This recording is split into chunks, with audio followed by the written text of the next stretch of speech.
There are a lot of ways to start a neighborhood war, but most don't involve a Tesla going dark at 2 a.m. while its owner screams in the street. And I'll be honest, when I built my solar system, I never expected I'd have to weaponize it. I'm an electrical engineer, not the loud type, not the confrontational type. I design industrial power systems, factories, control grids, backup infrastructure, the kind of work where mistakes cost millions. So when I bought my house, I had one goal: independence. For 2 years, I built my own off-grid solar system. Not a basic setup, this was full-scale. Roof panels, shed panels, triple battery banks in my garage, custom inverters, manual control systems, everything engineered by me.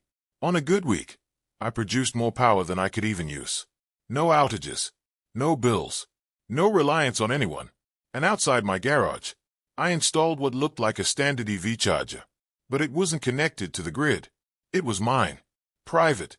Self-contained. Untouchable. At least, that's what I thought. Her name was Diane Mercer.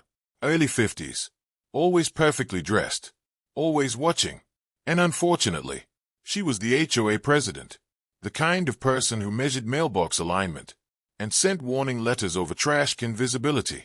When she saw my solar panels, she showed up with a clipboard. No HOA approval, she said. City permits override HOA rules, I replied. She smiled, but not really. That moment, that was the beginning. Because people like Diane don't forget losing. They wait.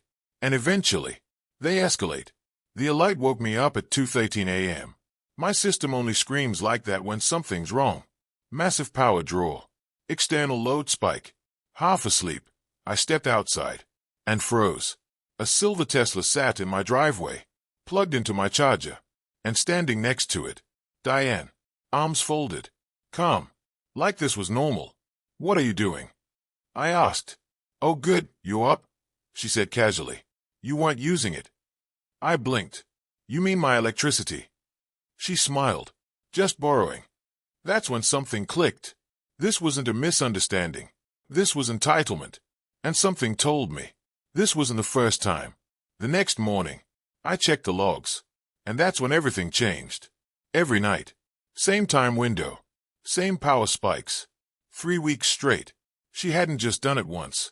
She'd been walking onto my property, in the middle of the night, plugging into my system, like it belonged to her. I leaned back in my chair, staring at the data. Not angry. Not yet. Just thinking. Because now the question wasn't, did she do it? The question was, how long would she keep doing it? If I didn't stop her. I went to her house, showed her everything. Logs, power usage, timestamps. She didn't deny it. Your charger is outside, she said.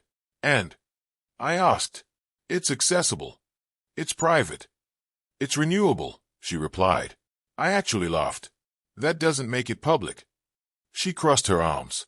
You generate excess anyway. That sentence told me everything. This wasn't about confusion.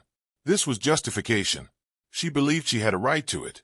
When I told her to stop, she smiled.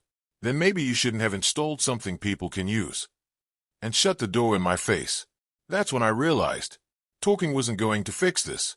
And if she didn't respect boundaries, I'd have to enforce them. 5 days later, I got a letter from the HOA, a violation notice. Apparently, I was restricting shared utility access. I read it 3 times. Shared utility. My system. My money. My infrastructure. And somehow, her narrative had turned it into community property. That's when I stopped being patient. Because now it wasn't just theft. She was trying to legitimize it. And that meant one thing. She wasn't going to stop. I called a friend, Marcus, another engineer, explained everything. He laughed for a full minute, then said something interesting. Why don't you let her plug in? I paused. What? Just not into the real system. That's when the idea formed. A decoy. Identical charger. Same look. Different outcome. Not dangerous. Just enough to trigger a hard shutdown. A lesson. Something immediate. Something unforgettable. For 3 nights. I built it. And when I finished, I added one more thing. A bright yellow sign. Private system. Do not use. Because if she ignored it, that choice would be hers. I waited. Monitoring screen on. Camera feed live. 12:42 a.m. Headlights. She showed up. Same routine. Same confidence. She saw the sign. Paused. For a second. I thought maybe she'd stop. She didn't. Plugged it in. Turned away. The system armed. 10 seconds. Then, crack. A burst of sparks exploded from the port. Her Tesla went completely dark. Diane jumped back screaming. The entire street lit up for a split second. Silence. Her car, dead. Charger cable, fried. And me, sitting in the garage, watching everything, realizing something. Some people only learn when consequences are instant. The next morning, she showed up furious, with HOA members, accusing me of sabotage. So I handed them the binder. Logs, footage, evidence. Night after night, Paul flipped through it slowly. Diane, is this true? She didn't answer, because she couldn't. And just like that, the narrative collapsed. Within weeks, she stepped down. Officially, personal reasons. Unofficially, everyone knew. Here's the thing. If she had just asked, I probably would have said yes. But she didn't. She took. And sometimes, that's the difference between a favor and a lesson. Now I'm curious.